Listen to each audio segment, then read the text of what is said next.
नमस्ते मंडळी, राम राम मंडळी, good morning, जय जिजाऊ, जय शिवराय। आज ना माझं एक स्वप्न होतं की आपली स्वतःची मोठी आमराई म्हणजे छोटी आमराईमध्ये माझं घर आहे। म्हणजे घराच्या बाजूने आंब्याची झाडं आहेतच, पण ना एक मोठ्या व्यापक स्वरूपामध्ये मला केशर आंब्याची लागवड करायची होती ना, ते स्वप्न आय थिंक आता पूर्ण होतंय। तर आम्ही आता 5.5 एकरावरती आंब्याची लागवड करतोय, शिवाय आंबा उत्पादक ग्रुप पण तयार करतोय। तर आज त्याचे खड्डे पाडायचे, शुभारंभ करायचा आहे। गुरुपौर्णिमा आहे आणि श्री स्वामी समर्थांच्या आशीर्वादाने थांबा मी येणार आहे। आपण जीसीपी बोलवलाय, म्हणजे सगळं जुळून आले स्वामींच्या आशीर्वादाने। आणि आता आपण लवकरच आंब्याची बाग 4 दिवसात लावून घेणार आहे, रोपं तयार आहेत। तर ह्या कामामध्ये सगळ्यात मोलाचा वाटा म्हणजे आपले काटे साहेब। त्या कामीना मोलाची मदत करणारे आपले काटे साहेब आहेत जे, तर त्यांना पण मी खूप थँक्यू म्हणणार आहे। सर येतीलच आपल्याला हे करण्यासाठी, विजिट देण्यासाठी। बघू शकताय जीसीपी आलाय बॅक कॅमेरा। मी आणि शोरचे पप्पा चाललोय शेतामध्ये आणि जीसीपी पण चाललाय। चला तर मग खड्डे पाडून घेऊयात।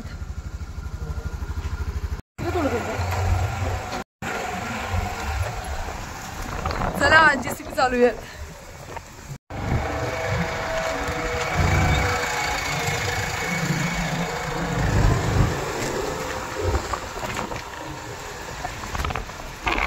तरी बघू शकताय आपण छानपैकी रानाची मशागत करून रोटरून ठेवलेला आहे आणि आता इथं आपण खड्डे पाडून घेणार आहे। सगळी व्यवस्थित 15 बाय 15 हे अंतर ठेवणार आहे आपण आंब्याचं, कारण ते माझं 10 फुटावरती माझं ना हाय डेन्सिटी प्लांटेशन वरती खूप भर आहे, पण आपण आता सरकारी नियमाप्रमाणे लावतोय 15 बाय 15, कारण ते लॉंग लाईफ आपल्याला बाग जोपासायची आहे। घराजवळची बाग आहे, जी बाग आहे ती आपली हाय डेन्सिटी प्लांटेशन म्हणजे 15 बाय 15 ह्या अंतरावरती आहे।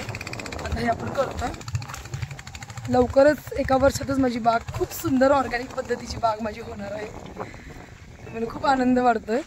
सीताफळाची बाग पण आहे माझी, पण सीताफळ केवढा रिझल्ट देईन आहे, खूप प्रॉब्लेम यायला लागलेत। आय थिंक मी पुढच्या वर्षी ते काढून टाकेन। चला जीसीपी येऊ लागलाय। मला माहीतच आहे जेव्हा आपण जीसीपी येतो ना तेव्हा मी जीसीपी चालवण्याची माझी हाऊस भागवून घेत असते। थोडं चालू होत आता। चला तर मग तर आता मी तुम्हाला दाखवते आमच्या विहिरीमध्ये ना खूप म्हणजे दरवर्षी मी तोडून घेते, पण म्हटलं आता जीसीपीने ह्याला काढून घेऊयात। जेवढं शक्य आहे तेवढं आम्ही आता काढून घेतोय ती लिंबाची झाडं, कारण ना त्याच्या लिंबोळ्यात पडतात आणि पाणी गढूळ होतं आणि सगळं ठिबकमध्ये ते घाण अडकली जाते। त्यामुळे सगळं क्लीन केलंच जातं, म्हणजे करावंच लागतं दरवर्षी। आणि उन्हाळ्यात मध्यंतरी सगळं काढून घेतलं, पण मार्चमध्ये तरी पुन्हा जे ते छोटी छोटी झुडपं होती ती मोठी झालेत आणि काही मोठी आहेतच। जी गेल्या वर्षी तोडलेली आहे ती निघाली नव्हती, म्हणजे तोडायची राहून गेलेली ती 4-5 आहेत। बघू शकताय हे विहिरीचा कठडा आहे आणि सगळी झुडपं आता आपल्याला काढून घ्यायची, शक्यतो जेवढी हाताला येतील जीसीपीच्या तेवढे काढून घेतोय आपण। आणि हा आपला डॉर्प जातीचा नारळ, ग्रीन डॉर्प, खूप खूप गोड गोड आहे। बघू शकता किती छान सेटिंग झालंय। आणि बघू शकताय माझ्या मागे डॉर्प जातीचा नारळाचं झाड आहे, ग्रीन डॉर्प आहे। याला गेल्या वर्षी इथून लागले होते फळं, आता हा दुसरा भर आहे आणि खूप खूप गोड शहाळाचा नारळ आहे तो। आता हा एक 1.5 महिन्यामध्ये मला वाटतं किंवा 2 महिन्यात तयार होईल। तर इतके सुंदर आहेत ना, मी यांची सगळी रोपं बनवते। 400 ते 500 नारळ पुरून घेणार आहे, कारण रेट कमी असला की काय उपयोग नाही आहे विकून। त्याची झाडं केली आणि 1 वर्ष चांगलं सांभाळलं तर त्याच्या 10 पटीने रेट मिळतो किंवा 350 पर्यंत तुमचा चांगला नारळ जातो। त्यामुळे मी माझ्या महालक्ष्मी नर्सरीमध्ये हे नारळाची झाडं विकत असते। तुम्हालाही हवी असते तर तुम्ही मला DM करू शकता। आमच्याकडे खात्रीशीर झाडं मिळतात बरं का, आंबा, नारळ, चिकू, सगळ्याच फळांची आणि ऑर्नामेंटल। लहानपणापासून फळं बागा लागवडीचं इतकं हौस होती ना, म्हणजे शेती करायचं हेच माझं आवड, पॅशन, जे काही असेल ना ध्येय ते माझं शेतीच होतं। आणि मी खूप म्हणजे अनेकांनी खूप प्रयत्न केले मला वेगवेगळ्या ठिकाणी सेटल करण्याचे, पण नाही, मी शेवटी शेतीमध्येच माझ्या पप्पांच्या पावलावर पाऊल ठेवूनच शेतामध्येच आले आणि गेली 17 वर्ष अविरत प्रयत्न करते मी त्या वाळवंटी भागामध्ये, म्हणजे वाळवंटी मुरमाड म्हटलं तरी चालेल, वाळवंटी नाही मुरमाड माळावरती रानावरती शेती फुलवण्याचा प्रयत्न करते। आणि मला माहिती आहे माझे स्वामी समर्थ आणि माझ्या पप्पांच्या आशीर्वादाने माझं जे मनात आहे, जे मी शेती म्हणजे प्लॅन केली आहे ती लवकरच ऑर्गॅनिक शेती आता पूर्णत्वास येणार आहे. मला याचं खूप कौतुक आहे. पप्पा आशीर्वाद द्या कायम. तर मला माझ्या स्वप्नांमध्ये माझ्या पप्पांची निम्म्याहून जास्त स्वप्न आहेत. ते मला कायम बोलायची की मला हे करायचंय, मला ते करायचंय. आणि पप्पा एक्सपायर झाले माझे 2020 मध्ये. तेव्हापासून मी खचले होते, पण नाही म्हणलं आपल्या टार्गेट आपल्याला पूर्ण करायचंच आहे. आणि मी त्या ध्येयामध्ये झोकून घेतलं मला स्वतःला. आणि माझे प्रयत्न चालू आहेत. खूप त्रास होतो पण मी करते. आणि स्टाईलनी शेती करते, कारण शेतकऱ्यांनी नेहमी स्टायलिश असावं, खूप छान राहावं, यासाठी माझे प्रयत्न आहेत. मी स्वतः पण खूप छान राहण्याचा प्रयत्न करते. भिकाऱ्याने का शेती करावी? अन्नदाता आहे आपण. अन्नदातानी छानच राहिलं पाहिजे. तर जगाचा पोशिंदा आहे तो स्टायलिश पाहिजेच. लेआउट काढतोय.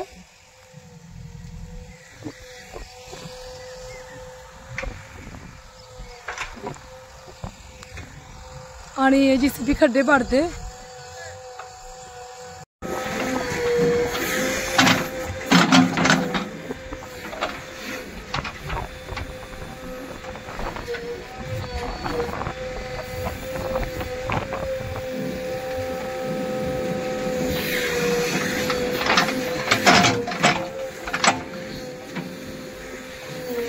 बस. तर इथे आपली से ट्रीज ही संस्था ज्याच्या मार्फत आपण आता ही वृक्षारोपणाचा प्रोग्राम करत आहे. तर काटे सर आणि ते पदाधिकारी आलेले आहेत. ते सगळं मार्किंग वगैरे व्यवस्थित आहे का बघतायत. आपण थोडं त्यांना विचारूयात. नमस्ते सर. नमस्ते. हे काटे सर आहेत. सर थोडी माहिती सांगा. इथं से ट्रीज म्हणून एक कंपनी आहे बेंगलोर स्थित. त्याचे तालुका प्रतिनिधी आहेत जितेंद्र गडहिरे साहेब. नमस्ते सर. ते नियोजन बघतात यातलं. बर. आणि एका एकरामध्ये साधारणतः 15 बाय 15 फुटावर तुम्हाला आंबा लागवडीला ते रोप मोफत देतात. कंपनीची अट एकच आहे की मोफत रोप मिळतील, परंतु एकही रोप मेलं नाही पाहिजे. प्रत्येक शेतकऱ्यांना अगदी मुलासारखं काळजी करून ते प्रत्येक रोप जपलं पाहिजे. पर्यावरण सुरक्षेसाठी ही कंपनी रोप मोफत देत आहे. अरे वा, छान छान. सर तुम्ही थोडीशी माहिती सांगा ना. नमस्ते सर. संस्थेच्या माध्यमातून शेतकऱ्यांच्या विचारासाठी आलो शेतात. आणि शेतकऱ्यांना आपण फळझाड, पर्यावरण फळझाड फ्रीमध्ये देतो. त्यामध्ये चिंच आहे, जांभळ आहे, आवळा आहे, चिक्कू आहे, संत्रा, मोसंबी, फणस आणि आंबा अशा प्रकारची झाडं देतोय. झाडं देत असताना आपण ज्या क्षेत्रामध्ये लागण करणार आहे तिथं पहिलं कुठलंही फळझाड नसलं पाहिजे किंवा जंगली झाड नसलं पाहिजे. नाहीतर काय करतात शेतकरी, पहिली झाडं काढतात आणि नंतर फळझाडं लावायसाठी मागणी करतात. परंतु तशा ठिकाणी आम्ही फळझाडं देत नाही. जे ठिकाण त्यांचं पहिलं पडीक क्षेत्र असेल किंवा ज्वारी, बाजरी, मका अशी पिकं घेत असतील तर अशा क्षेत्रामध्ये आम्ही त्या शेतकऱ्यांना फळझाडं त्यांच्या मागणीनुसार फ्रीमध्ये देतो. ओके. आणि हे केअर किती 3 वर्ष केलं जातं का? यासाठी आम्ही 3 वर्ष त्या बागांना व्हिजिट देतो. त्या बागांना काय आजार आला, त्यांची छाटणी कितीवर केली पाहिजे, त्यासाठी त्या शेतकऱ्यांची भेट घेऊन दक्षता घेतली पाहिजे. यासाठी आम्ही महिन्यात एकदा व्हिजिट देतो शेतकऱ्यांना. खूप छान. आणि सर म्हणजे हा उपक्रम खूप छान वाटला मला. आणि ते फणस वगैरे म्हणला ते आपल्या इकडे येत नाही ना? फणस ते कोकण मध्येच. नाही, फणस वगैरे आपल्या इकडे येतो. पण अजून आपल्या भागातल्या शेतकऱ्यांनी लागण केलं नाही, त्याबद्दल नाही केलेलं, त्याबद्दल त्यांची शंका आहे. त्यामुळे फणसची मागणी एवढ्या मोठ्या प्रमाणात आपल्या इकडे नाही. अच्छा, चालेल. आणि हे किती अनलिमिटेड क्षेत्रावरती सगळे शेतकरी करू शकतात का? किती म्हणजे क्षेत्राची मर्यादा? एका शेतकऱ्यानं कमीत कमी अर्धा एकर लागण केली पाहिजे. जास्तीत जास्त 5 एकरापर्यंत आपण देतोय. 5 एकरापर्यंत देत आहे. खूप छान वाटतंय. ठीक आहे, धन्यवाद सर. धन्यवाद सर. सर स्वतः इथे व्हिजिटला आलेले आहेत, तर आपण त्यांना धन्यवाद म्हटलं. आणि सकाळपासून आपण इकडे खड्डे काढतोय, लेआउट काढतोय. सर स्वतः आलेत बघायला. आणि उपक्रम खूप छान आहे खरं ना. माझं असं एक म्हणजे विनंती म्हणा किंवा आवर्जून मी सांगते, जर खरं तुमच्याकडं जमीन अवेलेबल असेल आणि जर पडीक जमीन असेल तर तिचा उद्धार करायचा असेल आणि पर्यावरणपूरक उपक्रम आहे त्याच्यामुळे खरंच म्हणजे छान वाटतंय. जमिनीचा पण उपयोग होईल आणि तुम्हाला ते फ्रीमध्ये रोपं देत आहेत. आम्ही आता सगळे 10.5 एकरांवरती लावतोय. पहिल्यांदा आम्ही 4.5 एकरावरती लावतोय, म्हणजे मी आणि माझा भाऊ आणि शेजारचे माने काकाही लावत आहेत. शिवाय माझे काका आणि माझ्या मामी लावत आहेत, घरातलेच एवढे लावत आहेत. त्याच्यामुळे 10.5 एकर क्षेत्र होत आहे. बघूया ते कसं वाढतंय. तर रोपं लावताना आपण नेक्स्ट व्हिडिओमध्ये नक्कीच भेटणार आहे. ना पाऊस आला बरं का, खड्डे वरच्या प्लॉटमध्ये चालू आहे.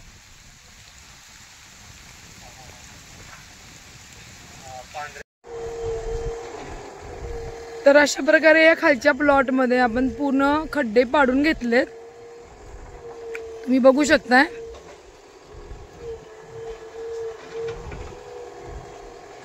आणि आता हे वरती चालू आहेत खड्डे.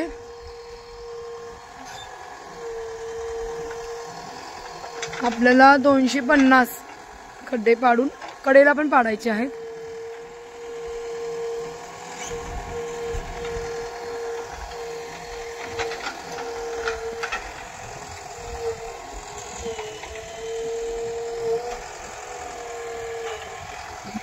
हे नारळ बघू शकताय तुम्ही.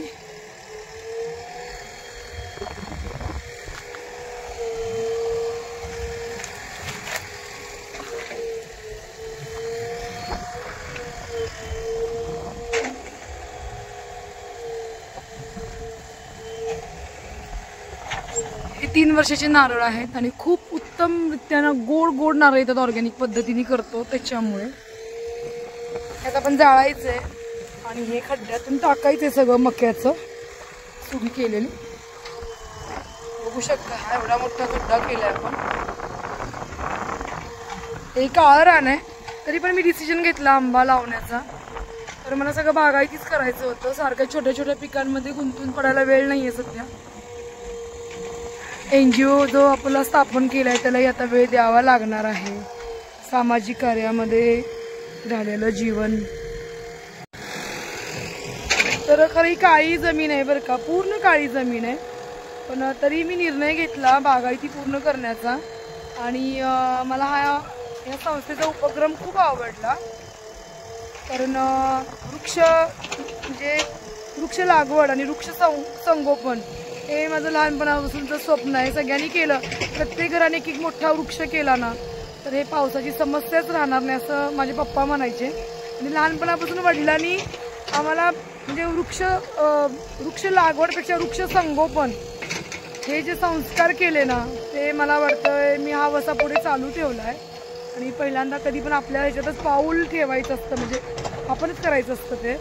त्यामुळं मी माझं आयुष्यातच सर्व म्हणजे जसं मला कळते तसं मी वृक्ष लागवड आणि संगोपनासाठीच हे केलेलं आहे. पण ना तेव्हा तुम्ही खरे म्हणजे सांगण्यासाठी योग्य ठरता जेव्हा तुम्ही ते कृती करत असता. आणि मी तर खरं कृती करते. आता बघू ह्याच्यामध्ये किती सक्सेस होतोय आपण. अनेक लोकांना आपण झाडांबद्दल, वृक्षरोपणाबद्दल, संगोपनाबद्दल जनजागृती करायची आहे. आणि आता त्याच्यामुळे काय व्हायला लागलं की मला ना छोट्या छोट्या पिकांमध्ये मला वेळ मिळेना. ते लागवडीपासून मार्केटिंगपर्यंत सगळं मलाच करावं लागतं. म्हणजे करून घेते मी, पण तेही जमेन, आता करून घ्यायला पण जमेन आजकाल. त्याच्यामुळे मी बागायती लावते.